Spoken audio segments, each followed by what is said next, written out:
ನಮಸ್ತೆ. ಒಂದು ಮನೆಯಲ್ಲಿ ಇಬ್ಬರು ತುಂಬ ಪೋಖ್ರಿ ಮಾಡುವಂತಹ ಮಕ್ಕಳಿದ್ರಂತೆ.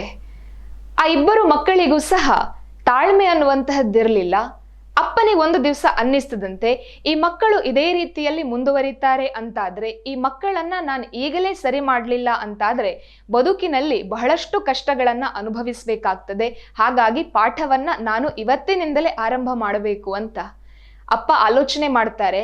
ಈ ಇಬ್ಬರು ಮಕ್ಕಳಿಗೆ ನಾನು ಬದುಕಿನಲ್ಲಿ ಅತಿ ಅಮೂಲ್ಯವಾಗಿರುವಂತಹ ಸಿಕ್ಕಿದ್ದನ್ನ ತೃಪ್ತಿಯಿಂದ ಅನುಭವಿಸುವಂತಹ ಪಾಠವನ್ನ ಕೊಡಬೇಕು ಅಂತ ಒಬ್ಬ ಹುಡುಗನಿಗೆ ಒಂದು ಕೋಣೆ ಒಳಗಡೆ ಹಾಕಿ ಲಾಕ್ ಮಾಡ್ತಾನೆ. ಇನ್ನೊಬ್ಬ ಹುಡುಗನಿಗೆ ಇನ್ನೊಂದು ಕೋಣೆಯ ಒಳಗಡೆ ಹಾಕಿ ಲಾಕ್ ಮಾಡ್ತಾನೆ. ಅದರಲ್ಲಿ ಒಬ್ಬ ಹುಡುಗ ಇದ್ದಂತಹ ರೂಮ್ನಲ್ಲಿ ಆ ಹುಡುಗನಿಗೆ ತುಂಬಾ ಇಷ್ಟ ಇರುವಂತಹ ಎಲ್ಲ ರೀತಿಯ ಆಟದ ಸಾಮಾನುಗಳಿತ್ತು. ಅಲ್ಲಿ ಕಾರ್ ಇತ್ತು, ಪ್ಲೇನ್ ಇತ್ತು, ರೈಲ್ ಇತ್ತು, ಅವನಿಗೆ ಆಡ್ಲಿಕ್ಕೆ ಬೇಕಾದಂತಹ ಚೆಂಡು, ಬ್ಯಾಟ್ ಎಲ್ಲವೂ ಸಹ ಇತ್ತು. ಆದರೆ ಯಾವ ವಸ್ತುವೂ ಸಹ ಸರಿಯಾದ ರೀತಿಯಲ್ಲಿ ಆರ್ಗನೈಸ್ಡ್ ವೇಯಲ್ಲಿ ಅಪ್ಪ ಇಟ್ಟಿರಲಿಲ್ಲ. ಒಂದು ರೂಮ್ ಒಳಗಡೆ ಎಲ್ಲ ಆಟಿಕೆಗಳನ್ನು ಆ ಕಡೆ ಹಾಕಿ ಅದರಲ್ಲಿ ಹುಡುಗನನ್ನ ಬಿಟ್ಟಿದ್ರಾಯ್ತು. ಇನ್ನೊಂದು ರೂಮ್ನಲ್ಲಿ ಇನ್ನೊಬ್ಬ ಮಗನನ್ನ ಬಿಟ್ಟಿದ್ರಾಯ್ತು. ಅಲ್ಲಿ ಅಪ್ಪ ಒಂದು ಸಣ್ಣ ಬಕೆಟ್ನಲ್ಲಿ ಸೆಗಣಿಯನ್ನ ಇಟ್ಟಿದ್ರಾಯ್ತು.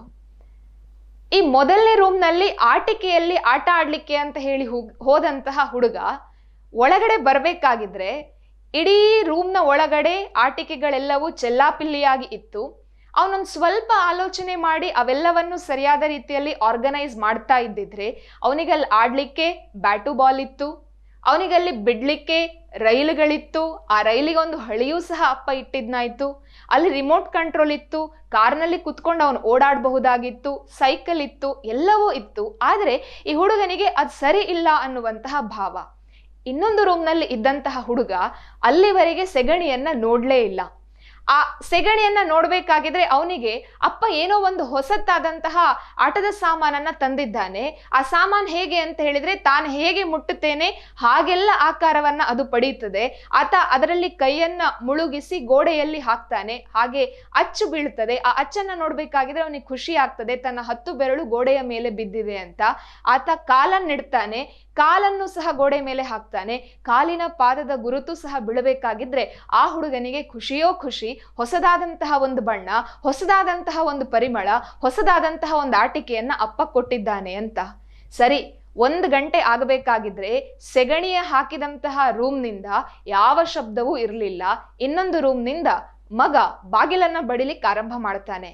ಅಪ್ಪ ಆದರೂ ಸಹ ಇನ್ನೂ ಒಂದು ಅರ್ಧ ಗಂಟೆ ನೋಡ್ತಾನೆ. ಅದಾದ ನಂತರ ಆ 2 ಬಾಗಿಲನ್ನ ತೆಗೆದು ಮೊದಲನೇ ಹುಡುಗ ಆಟಿಕೆಯ ಜೊತೆಯಲ್ಲಿದ್ದಂತಹ ಹುಡುಗನ ಹತ್ರ ಮಾತನಾಡ್ಬೇಕಾಗಿದ್ರೆ ಅವನು ಹೇಳ್ತಾನಂತೆ, ನೀನು ಎಲ್ಲವನ್ನೂ ಸಹ ಕೊಟ್ಟಿದ್ದಿ, ಎಲ್ಲವನ್ನೂ ಸಹ ಇಟ್ಟಿದ್ದಿ, ಆದರೆ ಅದನ್ನ ಸರಿಯಾದ ರೀತಿಯಲ್ಲಿ ಇಡ್ಲಿಕ್ಕೆ ನಿಂಗಾಗ್ಲಿಲ್ವಾ? ಅದನ್ನು ನಾನೇ ಜೋಡಿಸ್ಬೇಕು, ನಾನೇ ಜೋಡಿಸಿಕೊಂಡು ಆಟ ಆಡಬೇಕು ಅಂತ ಹೇಳಿದ್ರೆ ಎಷ್ಟು ಕಷ್ಟ ಅಂತ ಹೇಳ್ಕೊಂಡು ಅಪ್ಪನಿಗೆ ಬೈತಾನೆ. ಆ ಹುಡುಗನನ್ನ ಸಮಾಧಾನ ಮಾಡಿ ನಿನ್ ತಮ್ಮನನ್ನ ನೋಡು ಅಂತ ಹೇಳ್ಬೇಕಾಗಿದ್ರೆ ಇಬ್ಬರೂ ಸಹ ತಮ್ಮ ಇದ್ದಂತಹ ರೂಮಿಗೆ ಹೋಗ್ತಾರೆ. ಆ ಹುಡುಗ ಸೆಗಣಿಯ ಬಕೆಟ್ ಅನ್ನ ಎದುರುಗಡೆ ಇಟ್ಟುಕೊಂಡು ಅದನ್ನ ಮೈಯೆಲ್ಲ ಮೆತ್ತಿಕೊಂಡು ಬಹಳ ಖುಷಿಯಿಂದ ಆಟ ಆಡ್ತಾ ಇದ್ನಂತೆ. ಅಪ್ಪ ಕೇಳಿದ್ರಂತೆ, ಇದು ನಿನಗೆ ವಾಸನೆ ಅಂತ ಅನ್ನಿಸ್ಲಿಲ್ವಾ ಅಂತ. ಆಗ ಹುಡುಗ ಹೇಳಿದಂತೆ, ಇದು ಏನು ಅಂತ ನನಗೆ ಗೊತ್ತಿಲ್ಲ, ಆದರೆ ನೀನಿವತ್ತೊಂದು ಹೊಸದಾದಂತಹ ಆಟಿಕೆಯನ್ನ ತಂದು ಕೊಟ್ಟಿದ್ದಿ, ನನಗಂತೂ ಬಹಳ ಖುಷಿ ಆಯ್ತು. ನೋಡು, ಗೋಡೆ ಮೇಲೆಲ್ಲ ನಾನು ಚಿತ್ರ ಬರೆದಿದ್ದೇನೆ ಅಂತ ಹೇಳಿಕೊಂಡು ತಾನು ಆ ಸೆಗಣಿಯನ್ನು ಉಪಯೋಗಿಸಿಕೊಂಡು ಗೋಡೆಯ ಮೇಲೆ ಬರೆದಂತಹ ಚಿತ್ರಗಳನ್ನ, ತನ್ನ ಕೈಯ ಗುರುತನ್ನ, ಕಾಲಿನ ಗುರುತನ್ನ ಬಹಳ ಖುಷಿಯಾಗಿ ಅಪ್ಪನಿಗೆ ತೋರಿಸ್ತಾನೆ. ಅಪ್ಪ ಮಗನನ್ನ ಹೊರಗೆ ಬಾ, ಸಾಕು ಆಟ ಅಂತ ಹೇಳಬೇಕಾಗಿದ್ರೆ, ಇಲ್ಲ, ನನಗೆ ಹೊಸ ಆಟಿಕೆಯಲ್ಲಿ ಇನ್ನೂ ಸಹ ಆಟ ಆಡಬೇಕು ಅಂತ ಹೇಳಿಕೊಂಡು ಅದನ್ನ ನೆಲಕ್ಕೆಲ್ಲ ಹರಡಿಕೊಂಡು ಅದರಲ್ಲಿ ಕುಣಿದಾಡಿಕೊಂಡು ನಲಿದಾಡಿಕೊಂಡು ಆಟವನ್ನ ಆಡ್ತಾನೆ. ಮಗ ಇಬ್ಬರೂ ಮಕ್ಕಳನ್ನ ಕೂತ್ಕೊಳ್ಳಿಸಿ ಹೇಳ್ತಾರಂತೆ, ನೋಡಿ ಮಕ್ಕಳೇ, ಬದುಕಿನಲ್ಲಿ ನಮ್ಮ ಜೀವನದ ಹಾದಿಯಲ್ಲಿ ನಮಗೆ ಒಳ್ಳೆಯದೇ ಸಿಗ್ತದೆ, ಕೆಟ್ಟದ್ದೇ ಸಿಗ್ತದೆ, ಒಳ್ಳೆಯ ಆಲೋಚನೆಗಳೇ ಸಿಗ್ತದೆ. ಯಾವತ್ತೂ ಸಹ ಖುಷಿ, ಸಂತೋಷ ಇವೇ ಸಿಗಬೇಕು ಅಂತ ಹೇಳಿ ಏನೂ ರೂಲ್ ಇಲ್ಲ. ಆದರೆ ನಮಗೆ ಖುಷಿ ಬಂದಾಗ ನಾವು ತೀರಾ ಎತ್ತರಕ್ಕೆ ಹೋಗಿ ಹಿಗ್ಗಿ ಕುತ್ಕೊಳ್ಬಾರ್ದು, ಅಥವಾ ನಮಗೆ ದುಃಖ ಅಂತ ಬಂದಾಗ ಆ ದುಃಖಕ್ಕೆ ಬೇಸರಿಸಿ ನಾವಲ್ಲೇ ಕುತ್ಕೊಳ್ಬಾರ್ದು. ಏನನ್ನ ಬಂದಿದೆಯೋ ನಮ್ಮ ಪಾಲಿಗೆ ಬಂದದ್ದು ಪಂಚಾಮೃತ ಅಂತ ಹೇಳಿ ಅರ್ಥ ಮಾಡಿಕೊಂಡು ಬಂದದ್ದನ್ನ ಸ್ವೀಕರಿಸಿಕೊಂಡು ಖುಷಿಯಾಗಿ ಬದುಕುವುದೇ ಜೀವನ ಅಂತ. ಬಹುಶಃ ಆ ಮಕ್ಕಳಿಗೆ ಅಷ್ಟು ದೊಡ್ಡ ಮಾತು ಅರ್ಥ ಆಯ್ತೋ ಇಲ್ಲವೋ ಗೊತ್ತಿಲ್ಲ, ಆದರೆ ಅಪ್ಪ ಕಲಿಸಿದಂತಹ ಬದುಕಿನ ಪಾಠ ಮಾತ್ರ ಅತ್ಯಂತ ಅಪೂರ್ವವಾದದ್ದು ಮತ್ತು ಅಪರೂಪವಾದದ್ದು. ಸ್ವಾಮೀಜಿ ಹೇಳುತ್ತಾರೆ, ಮನುಷ್ಯ ಸಾಧನೆಯನ್ನ ಮಾಡಬೇಕು ಅನ್ನುವಂತಹ ಕನಸನ್ನ ಕಾಣುತ್ತಾನೆ, ಬದುಕಿನಲ್ಲಿ ಖುಷಿ ಬೇಕು ಅನ್ನುವಂತಹ ಆಲೋಚನೆಯೂ ಸಹ ಇರ್ತದೆ. ಆದರೆ ಹೇಗೆ ಅಂತ ಹೇಳಿದ್ರೆ, ಭಾರತದ ಯುವ ಮನಸ್ಸುಗಳು ಖುಷಿ ಎಲ್ಲಿದೆ, ಎಲ್ಲಿ ಸಿಗ್ತದೆ ಅನ್ನುವುದನ್ನ ಅರ್ಥ ಮಾಡಿಕೊಳ್ಳದೆ ಈ ಹಣ ಸಂಪತ್ತು ಇದೇ ನಮಗೆ ಖುಷಿ ಅನ್ನುವಂತಹ ವ್ಯಾಮೋಹಕ್ಕೆ ಒಳಗಾಗಿ ಅದರ ಹಿಂದ್ಗಡೆ ಓಡ್ತಾ ಇದ್ದಾರೆ. ಆದರೆ ನಿಜವಾದಂತಹ ಆನಂದ ನನ್ನನ್ನ ನಾನು ಕಂಡುಕೊಳ್ಳುವುದರಲ್ಲಿ ಇದೆ ಅನ್ನುವುದನ್ನ ಮರೆತು ಹೋಗ್ತಾ ಇದ್ದಾರೆ.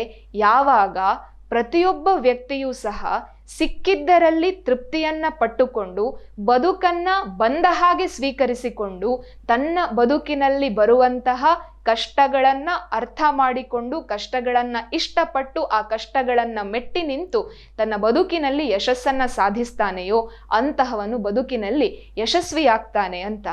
ನಾವು ಹೇಗೆ ಬದುಕ್ತಾ ಇದ್ದೇವೆ? ಒಂದು ಸಲ ಆಲೋಚನೆ ಮಾಡಬೇಕಾಗಿದೆ. ಬಂದದ್ದೆಲ್ಲ ಬರಲಿ, ಆ ಗೋವಿಂದನ ದಯೆ ಇರಲಿ ಅನ್ನುವಂತೆ ಬಂದಂತಹ ಕಷ್ಟ ಮತ್ತು ಸುಖ ಇವೆರಡನ್ನೂ ಸಹ ಸಮಾನವಾಗಿ ಸ್ವೀಕರಿಸಿಕೊಂಡು ನಮ್ಮ ಬದುಕಿನಲ್ಲಿ ಅವೆಲ್ಲವನ್ನೂ ಕೂಡ ಚಾಲೆಂಜ್ ಆಗಿ ತೆಗೆದುಕೊಂಡು ಅದನ್ನ ಫೇಸ್ ಮಾಡಿ ನಮ್ಮ ಜೊತೆಯಲ್ಲಿ ಭಗವಂತನಿದ್ದಾನೆ ಅನ್ನುವಂತಹ ಬದುಕನ್ನ ನಾವು ಬದುಕಿದಾಗ ತೃಪ್ತಿ ಮತ್ತು ನೆಮ್ಮದಿಯ ಆನಂದದ ಬದುಕು ನಮ್ಮದಾಗ್ತದೆ. ಜಯ ರಾಮಕೃಷ್ಣ.